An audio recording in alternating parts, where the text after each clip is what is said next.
guess what? A staggering $124 million, it's been revealed, was funded to Labour's election victory last year, with the Australian Electoral Commission revealing the fact that unions were the largest contributor.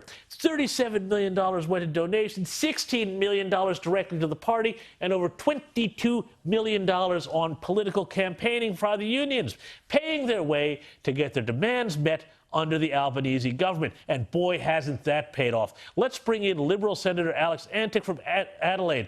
Alex, in comparison, the Liberals and Nationals raked in a combined $181 million. Did the unions and Labor, or did the unions rather get Labor across the line? Well, James, it certainly doesn't hurt, does it? A little bit of coin in the till is a good thing when it comes to handing out flyers and putting on ads on TV and presumably, finding more time on the ABC, even though that doesn't pay for it. But, who knows what they're doing with that money. But it certainly helps. I mean, you need money to get elected.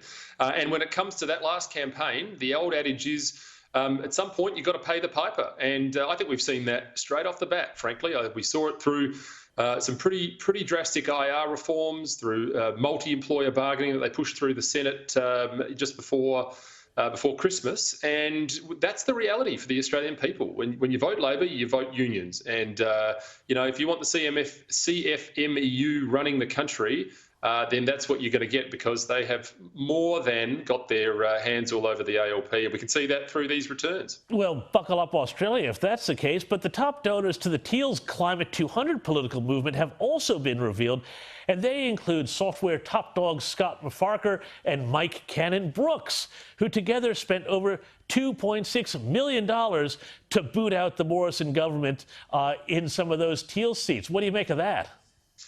Look, I mean, I just think it's a new front, isn't it? I mean, it's a new way of doing elections, and that is dressing up what look to be independents as left-wing candidates. And we're seeing that across the board, and it's been used very effectively.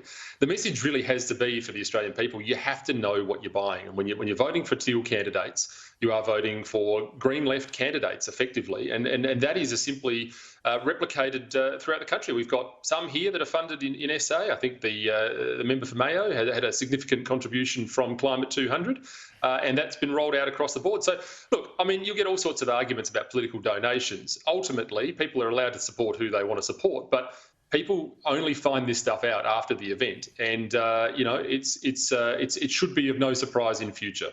Wouldn't it be great if there was some sort of real-time donations reporting system where week by week through the campaign we could see who was giving all this money out? But anyway, moving on, the Future Fund has warned governments to stay in their lane when it comes to instructing the $196 billion fund where to put its money and the money of those who rely on it for their retirement, following Jim Chalmers' calls for companies to essentially invest in government programs and, well, what's basically corporatism or socialism, depending on how you want to call it.